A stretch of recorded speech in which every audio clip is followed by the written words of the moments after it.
Muгалим, тойдун ээси мактанды беш алганын, Токиодо, Дубайда эс алганын, тос берди эле агай бала кездей эки алганын, жашырды эки алганын.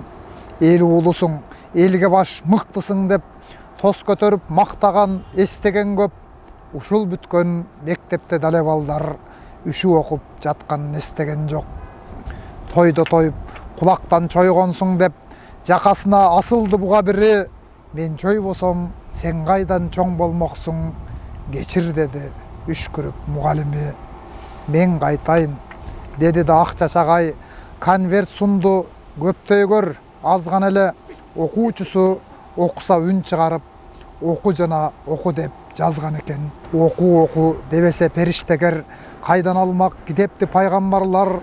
Оку дебесе мугалимдер, кайдан бармак ак үйгө кайран балдар. Алиппесиз жаралып адам уулу, айга конуп ааламга чыга билдик.